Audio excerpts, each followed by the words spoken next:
아마 저희 오늘 이제 주제 적은 것들 중에서는 요게 또 관심을 사로잡게 되지 않을까 여러분들의 생각을 하는데, 예, 완연한 약세장 세 번째 주제입니다. 이제 어떻게 바라봐야 되느냐입니다. 일단은 역금융이다라는 얘기에 이제는 반론을 다실 분은 없으실 것 같아요. 증시가 이렇게 한번 망가졌으니까. 근데 그 뒤에 정말, 아니, 실적이 좋은 것 같은데 진짜 역실적 상세까지 가는 걸까? 근데 저는 역실적도 이미 발을 한 발 들여다 놨다 이런 생각을 가지고 있는데, 그 이유는 뭐냐 하면은 코로나 이유하고 이제 아까 말씀드렸던 거죠. 지난주 주식시장에서는 무슨 일이 해서 뭐냐 하면은 눈높이 대비해 가지고서 지금 어닝 서프라이즈 나오는 폭이 너무 적다라는 겁니다. 이게 코로나 이후에는 20%대로 더 잘 나왔는데 이제는 불과 4%밖에 더 잘 나오지를 못한다는 거죠. 그리고 심지어는 향후 가이던스를 주는 거에서 실적 이렇게 우리는 예상합니다. 이거 자체도 과거 대비해 가지고서 부정적으로 대답하는 비중이 2배로 늘었다라는 것이죠. 그러니까는 대번에 할 수 있는 생각이 실적이 기대치보다 훨씬 잘 나왔기 때문에 받았었던 그 프리미엄, 밸류에이션 프리미엄이 확 내려야 되는 거 아니냐. 그러면 아직도 너 덜 내려온 것 같다. 그런 얘기를 할 수 있다라는 것이죠. 그리고 우리나라 실적 아까 비교해서 말씀드렸죠. 그쵸? 지금 4분기 우리나라 실적 시즌 한창 진행 중인데 컨센서스 대비해서 잘 나오는 기업이 정말 찾기 어렵고 심지어는 플러스가 적자로 예상은 흑자였는데 발표된 이익은 적자인 기업들도 많습니다. 그래서 지금 실적 시즌이 상당히 좋지가 않다 한국의 경우에 그런 말씀을 드렸습니다. 그래서 여기 보시면은 미국의 경우에 아주 이제 적기는 하지만은 이익 예상치가 살짝 내려오고 있다. 이거 자체가 역실적에 이제 전형성을 띠는 거거든요. 여기 내려오기 시작하면서. 어쨌든 그러면은 오늘 이제 두 구루를 이제 모셔와서 한번 여기 이런 상황에서 우리가 어떻게 해야 되느냐라는 그런 말씀을 드려볼까 하는데, 첫 번째는 우라가미 군이오입니다. 그리고 이제 두 번째는 앙드레 코스톨라니가 될 텐데요. 요 두 분의 경우에 모두 다 86번가 독서 모임에서 책을 가지고 한번 내용을 깊게 다뤘었죠. 그래서 더 자세한 내용은 그 영상이나 책을 보시면 좀 참고가 되실 것 같은데요. 일단 우라가미 군이오 한번 바라보게 되면 우라가미 군이오가 말한 역시적 장세의 특징이 있습니다. 뭐냐면 주가가 높아 보이기 시작을 한다라는 것이죠. 그전에는 이익이 계속 성장하니까 주가가 올라도 더 싸 보여요. 막 그렇게 우리가 투자를 해나갔잖아요. 근데 주가가 이제 높아 보인대요. 무슨 말이냐? 기업 수익이 감소하거나 때론 적자를 겪게 된다는 것이죠. 그래서 PER이 그 전보다 높아 보이게 된다라는 겁니다. 혹은 미래 전망이 약화가 되면서 이익의 전망치가 내려가서 PER이 주가가 떨어짐에도 불구하고 전보다 높아 보이게 된다라는 것이 역시적 장세의 가장 큰 특징이라는 것입니다. 그 다음으로 이 역시적 장세에 들어가면 특징이 이제는 현실 매도가 나타난다라고 합니다. 현실 매도란 무엇이냐? 현실의 악재를 하나하나 반영해서 그대로 하락을 해버리는 거를 현실 매도라고 얘기를 하더라고요. 최종적으로는 주가 하락이라는 것 그 자체가 하락의 하락을 부른대요. 그래서 공포심을 불러일으켜서 무차별적인 투매까지도 유도를 한다라고 이야기를 합니다. 그래서 역실적 장세에서 시연한 저가, 증시가 이렇게 되겠죠. 막 잘 올라가다가 훅 빠지겠죠. 역금융에서. 그리고 기술적 반등은 합니다. 이렇게 빠지는 장은 정말 눈에 씻고 찾아봐도 어려워요, 여러분. 이 역금융에서 한번 훅 빠졌다 그러면 사람들이 야, 너무 빠졌어. 좀 사야지. 슬슬 반등이 좀 일어나요. 근데 이걸 얘기하는 거죠. 역금융 장세에서 시연한 저가에서 일시적으로 반등이 있다 하더라도 그 다음에는 현실 매도 국면의 역실적에서는 앞서의 저가를 한 단계 더 끌어내리는 것이 통상적인 주식 장세 바닥 진입의 패턴이다. 그러니까 한 번 더 내려갈 수 있다라는 것이죠. 다만 최초 역금융 장세 매도 국면에서 너무 크게 하락을 겪었다면 이 폭락의 저가가 큰 바닥이 되어서, 그러니까 이보다는 역실적이 됐음에도 불구하고 더 빠지진 않는다는 것이죠. 그래서 조정은 길지만 이 바닥이 점점 높아져 가게 된다. 그렇게 이제 얘기를 하게 된다라는 것입니다. 요거는 이제 책에서 어떤 예를 들었냐 하면은 언제죠? 87년도 블랙 먼데이를 들었습니다. 그러니까는 역금융 갔는데 너무 순식간에 주가가 하락해버리니까 역실적으로 넘어가게 돼도 그보다는 빠지지 않고 오히려 주가가 올라가기 시작했음을 이야기한 거죠. 그럼 이때는 뭘 해야 되느냐? 우량주 매입의 찬스라는 겁니다. 흔히들 약세장의 우량주 매입 찬스라고 얘기들은 정말 손쉽게 얘기들을 해요.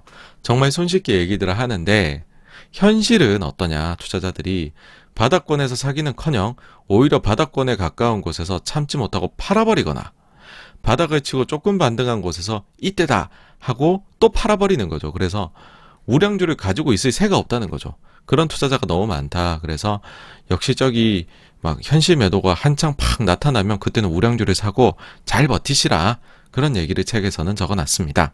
그러면 우리는 아유 이렇게 뭐 말해놓고 이게 머리로는 마음으로 와닿는데 머릿속으로는 그래서 정확히 언제냐 더 구체적인 뭔가 우리가 봐야 될 걸 알려달라라고 하면 이겁니다. 신저가 종목의 수가 감소를 한대요. 역시적 장세에서 금융장세로 이제 넘어가기 시작할 때가 되면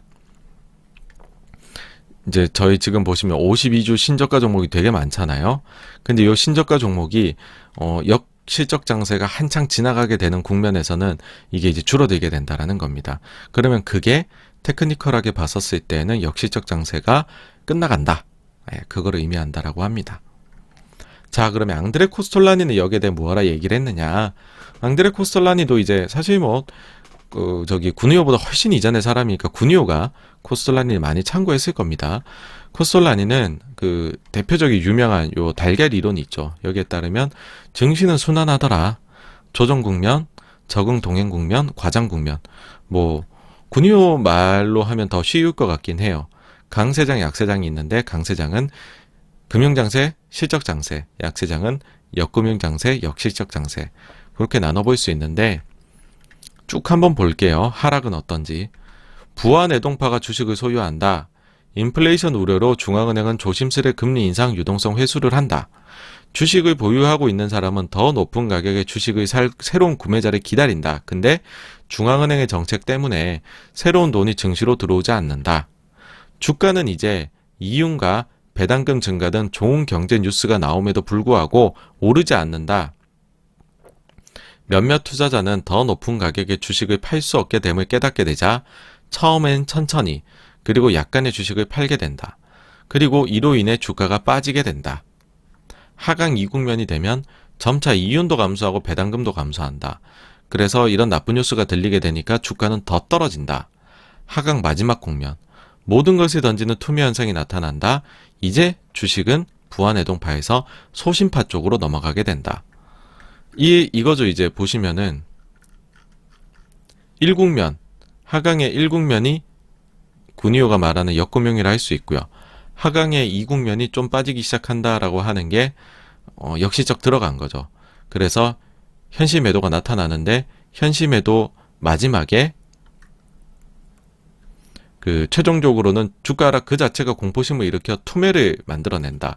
그게 이제 마지막 얘기인 거죠. 모든 걸 던지는 일이 일어난다.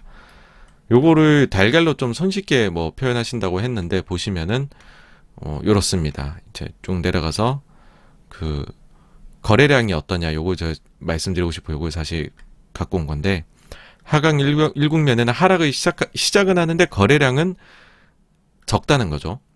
그 다음 하강 2국면에서는 그 전에 비해 거래량이 증가하기는 하는데 주식 소유자는 계속해서 늘지 않고 감소한다는 겁니다. 그러니까 새로운 사람이 안 들어온다는 겁니다.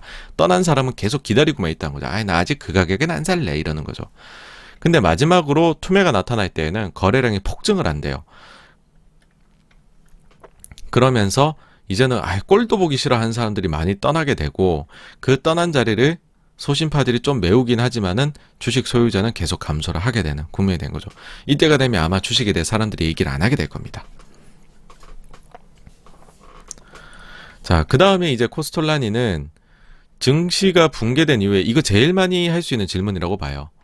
새로운 전환점이 올 징후가 보일 때, 그러니까 증시가 이제 바닥 친 것 같을 때 갔다는 거죠. 그때 많이 떨어진 주식을 사야 하나요? 아니면 많이 떨어지지 않은 주식을 사야 하나요? 아니면 많이 떨어진 주식을 사야 하나요? 아니면 완전히 바닥을 친 주식 중에서 어떤 게 좋을지를 골라야 되나요? 하니까는 코스톨라니가 얘기하죠. 나 같으면 섞어 사겠다. 이거 너무 가리지 마시라. 이거 갖고 많이들 싸우세요. 바닥에서 더 떨어진 걸 사야지 많이 먹지. 아니에요. 덜 떨어진 걸 사야지 많이 먹죠. 싸우지 말고 섞어 사라는 겁니다. 네. 평화주의자시고요. 저도 그랬던 것 같아요. 지나놓고 보면 많이 떨어진 건데 적게 떨어진 건데 나중에 보면 비슷해요. 오른 게.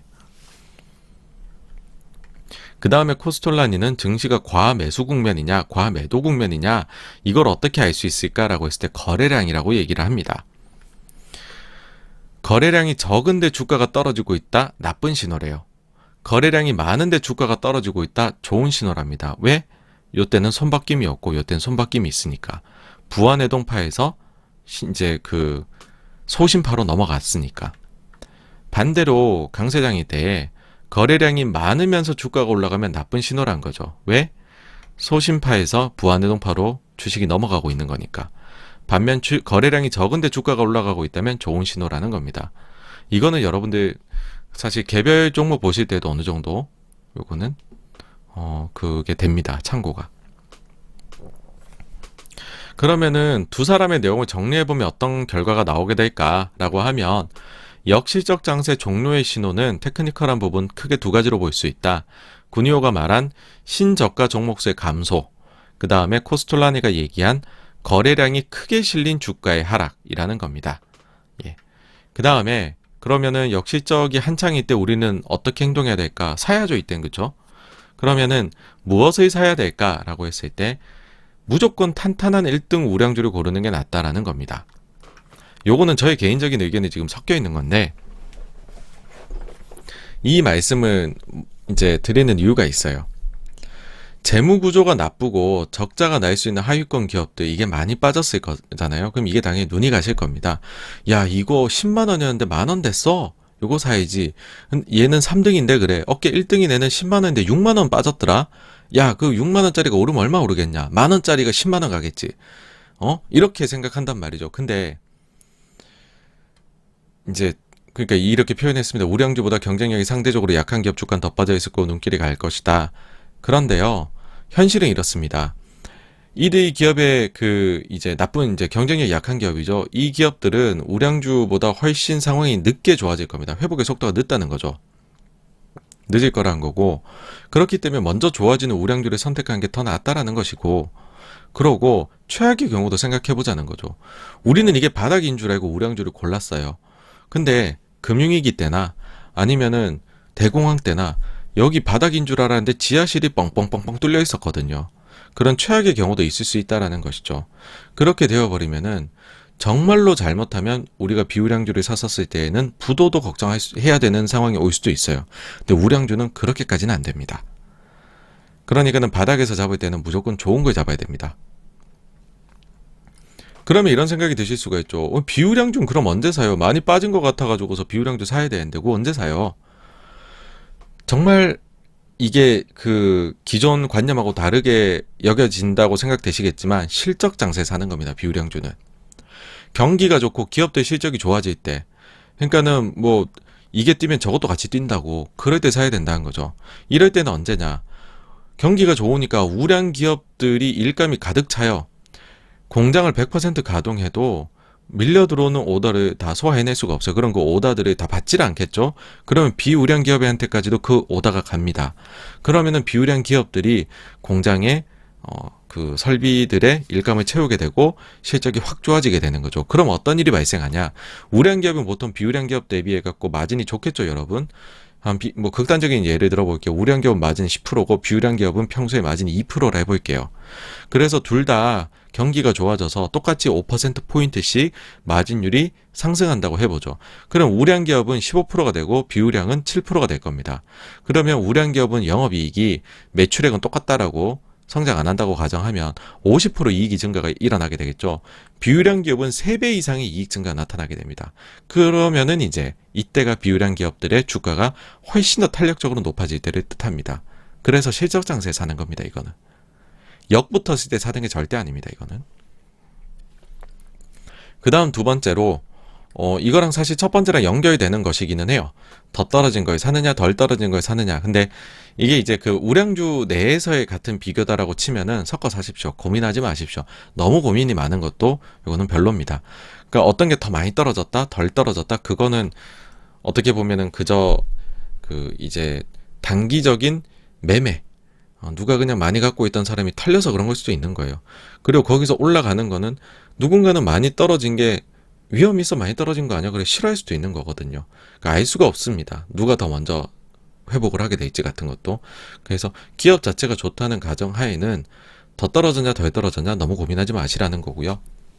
그 다음에 요것도 사실 연계되는 거긴 한데 진짜 좋은 뭐 우량주라는 게 뭐 단순히 뭐 가치주다 싸다 이것만 우량주입니까?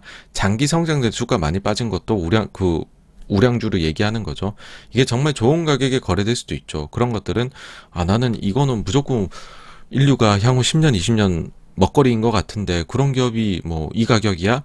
성장주를 여러분들 잘 분석하실 수 있다면 이때 장기 성장주 담을 수 있는 좋은 기회고요. 사실 근데 이제 요 얘기 저희 딴 방송 가서도 제가 얘기 드렸잖아요. 성장주를 잘 찾는다는 것 자체가 사실 어려운 일이기는 해요, 저희가. 미래를 예상을 해야 되잖아요. 미래 예상이 쉽습니까? 대부분의 사람들은 사실 미래 예상이 어려운 게 현실이죠. 그러면은 우리가 공개되는 정보 가지고서도 알 수 있는 게 없을까라고 하면 현금 활용 잘하는 기업을 한번 보시라라는 거를 이제 말씀드리는 겁니다. 요거는 저희 독서 모임도 했었죠. 현금의 재발견이라고. 요 책을 한번 보시면 참고가 되실 거고요. 요 책을 가장 정말 짧게 말씀드리면 이렇습니다. 자, 현금의 재발견이라는 거는 기업들이 보니까는 아주 장기적으로 놀라울 만한 성과를 내는 기업들이 있더라. 이거는 기업의 이익도 그렇고 주가 퍼포먼스도 그렇고 그 주가가 그렇게 좋았던 기업들의 전제 보니까는 특징이 있던데 공통된 게 이제 남들하고 차별화된 전략을 쓰거나 혹은 남들과 차별화된 비용 구조를 가지고서 이걸 바탕으로 현금 창출력이 되게 우수한 기업이 되어 있더라. 그런 기업이 이게 전제 조건이 되는 겁니다. 그러니까는 막 쓰레기예요. 재무 구조가 쓰레기인데 자사주를 산다. 그 아무도 안 믿죠. 야, 너 현금도 없고 부채 비율이 500%인데 자사주를 사? 너는 그 지속성이 없을 거야. 이렇게 생각하겠죠. 근데 엄청나게 현금을 잘 창출해내는 기업이 자사주를 사 그럼 믿는 거죠. 너는 그래 훌륭한데 현금도 잘 쓰는구나. 현금 쌓아놓지 않고 주주들한테 나눠주네. 그럼 현금을 나눠주는 방식은 뭐냐? 배당을 많이 늘릴 수도 있고 자사주를 사서 사실 소각까지 가야 됩니다, 여러분. 매일 소각을 할 수도 있고 혹은 이걸 가지고서 증시가 막 하락했을 때에 현금 가지고서 인수합병을 좋은 거를 싸게 살 수도 있죠. 이거는 여러분들 다 공시로 저희가 확인이 되는 부분이잖아요. 그래서 이렇게 현금을 적극적으로 활용하는 기업을 찾아보시라. 근데 단 전제 조건이 이거죠. 재무 구조가 비우량하거나 이러면 절대 안 됩니다. 현금 창출력이 우수한 기업이어야 된다라는 겁니다. 그리고 또 한 가지 더 말씀을 드리자면 이렇게 말씀드리면은 이제 그게 있습니다. 야, 이제 뭐 86번가 하고 또 이런 방송 보니까 이런 얘기가 나왔고 그 다음에 옛날 투자 구루들도 보니까 저렇게 얘기를 하니 진짜 역시적이라 장세 클라이막스라고 생각되면 내가 진짜 영끌해가지고 산다. 응? 다 산다. 완전히 빚 싹그리 모아가지고서 내가 그때 한번 인생을 바꿔볼 주식을 한번 내가 올인을 할래. 절대 그러시면 안 됩니다. 바닥이라고 아무리 생각이 되어도요. 절대로 제가 3번 썼습니다. 절대로 빚내서 그 순간에 투자하지 마십시오. 왜 그런지를 보여드릴게요. 이게 금융위기 때 다우 차트입니다. 14,000이 넘어가던 다우 차트가 헤드앤숄더 나오고 두 번째 숄더에서 꺾입니다. 반등을 하는 것 같더니 꺾입니다. 이때 어떤 생각이 드세요? 증시가 30% 하락을 했나? 고점 대비 20-30% 하락을 했네. 바닥을 좀 다지는 것 같네. 요때가 역금융이었을 것 같아. 요때가 역시적인 거 아닐까? 시간적으로도 보시면은 2007년도 후반부에 꼭지 찍고 내려와요. 1년이 지나서 요게 2008년도 후반부죠. 야, 1년이나 약세장 왔으면 뭐 다 했지 뭐. 거기다가 보니까는 요거 보니까는 위로 저항선을 뚫고 살짝 올라가는 것 같은데 좋아, 올인이야. 그러면은 11,000에서 여러분은 9,000을 보시게 됩니다. 이때 참았어요. 일단 11,000에서 올인하신 분은 9,000에서 반대 매매 다 나오겠죠. 자, 9,000이 오니까는 진짜 사고 싶어요, 그쵸? 야, 이건 너무하지 않냐? 14,000이 어떻게 9,000이 되냐, 증시가. 그러고 나서 보니까는 막 요때가 그겁니다. 아까 제가 말씀드렸던 하루에 4% 빠지다가 플러스로 끝낸 거. 일주일 간격으로 나온 거. 그게 요때거든요. 9,000대에. 요때 당시에 그러면 사볼까? 이렇게 생각하실 수가 있죠. 그리고 마침 또 이때 이땐 진짜 바닥 낮은 것 같다. 아까 보니까는 거래량이 증가해야 된다며. 거래량도 과거 대비 증가했어. 이거는 좀 페이크였어. 요때 사내 너는 지금 책을 제대로 안 읽은 거야. 거래량이 증가 마지막에 안 했잖아. 왜 샀니? 이때 넌 실수고 넌 네가 잘못한 거니까는 대가를 치르는 것뿐이고 이때 봐봐라. 얼마나 거래가 터지면서 패닉 셀링이 나왔니? 누가 봐도 이거 패닉 셀링 같지 않니? 하면서 야 거래도 실렸어. 요때 사야지 해가지고 요때 또 영끌해 갖고서 투자를 합니다. 9천에서. 그러면 6천 보는 거예요. 그럼 또 반대 매매 나와요. 사실 이 정도쯤이면 진짜 찐바닥은 맞아요. 이때 투자를 안 한다? 야 힘듭니다. 여기서 어떻게 투자를 안 해요 여러분. 14,000 넘던 게 9천인데 거기다가 거래도 터져줬고 진짜 전형성을 좀 띠기는 하잖아요 여기까지가. 근데 마지막으로 이 숙변이 있을 줄은 몰랐던 거죠. 사실요 저희는 이거를 정답을 보고 하잖아요. 그러니까 이렇게 그냥 손쉽게 얘기할 수 있는 겁니다. 손쉽게. 이 상황이 돼보세요 여러분. 그게 되나? 안 되죠 절대로. 이때 손실이 났는데 이걸 딱 피했어요. 이때 사는 사람 마음은 어떻겠어요? 내가 냈던 손실을 단숨에 만회해야지 어떻게 빚을 내서. 그렇게 당연히 될 거잖아요. 그러니까 절대 이때 빚내지 마세요. 근데 그러면은 의문이 들죠. 아니 나는 태어나기를 금수저로 태어난 것도 아니고 부자 되는 사람들 보니까는 빚내가지고 투자도 하던데 나는 그럼 빚내서 절대 투자하지 말라고. 난 그럼 부자 언제 돼? 그렇게 생각하실 수 있습니다. 제가 많은 경우에 빚내서 투자하지 마시라고 하잖아요. 근데 빚을 조금 내셔도 괜찮은 시기가 있습니다. 그게 언제냐라고 하면 오히려요 이렇게 저점에서 완연하게 금융장세로 넘어가고 실적장세로 넘어가려고 하는 때 있잖아요. 그럴 때가 사실은 빚내기에 좋은 시기입니다. 차라리 강세장에서 이게 이제 그 코스톨라니로 치면은 요때예요. 그러니까 우리는 생각하죠. 이 히어로 증후군이 있어요. 사람들이 보통. 내가 산 그 가격이 최저점이고 그때부터 반등을 갑자기 해줬으면 좋겠고 왠지 내가 오늘 사면 내일은 상한가를 가주면 좋겠어라는 생각을 투자자라면 모두 꿈꿉니다. 잠자리에 들 때. 근데 그렇게 안 벌어지죠. 세상은. 그래서 나는 여기라고 생각해서 레버리지를 쓴다라고 하는데 이 구간하고 이 구간은 절대로 레버리지를 쓰시면 안 되는 구간이고요. 이땐 쓰시면 안 되고 오히려 이때가 레버리지를 쓰기 좋은 때예요. 완연하게 누구들 알 수 있어요. 그러니까 하락장하고 강세장 중에서 군이어도 얘기하지만 하락장은 뚜렷하게 특징을 얘기하기 어렵다라고 하지만 강세장은 특징이 거의 하나로 모아진다라고 얘기를 하잖아요. 그러니까 강세장으로 들어가는 그 순간 거래량도 늘고 주식 소유자도 늘고 주식에 대해 얘기하기 시작하고 실적도 가시성을 보이기 시작할 때 이미 그 정부에서는 통화정책, 재정정책이 돈을 많이 풀었을 때 요때가 레버리지 쓰긴 제일 좋습니다. 여러분. 쓰신다면 요 구간만 쓰십시오. 나머진 쓰지 마시고요. 그래서 요 차트가 요 모습을 여러분들께서도 한 번쯤 보셨으면 좋겠어요. 개인적으로. 네. 그리고 요때는 사실 굉장한 하여튼 전형성이 있긴 합니다. 마지막으로 정말 거래가 폭증을 했죠. 그러고 나서 여러분들 요거 보이세요? 6천에서 10,000 넘어가는 때 동안에 꾸준하게 올라가죠. 그쵸? 산을 타듯 올라갑니다.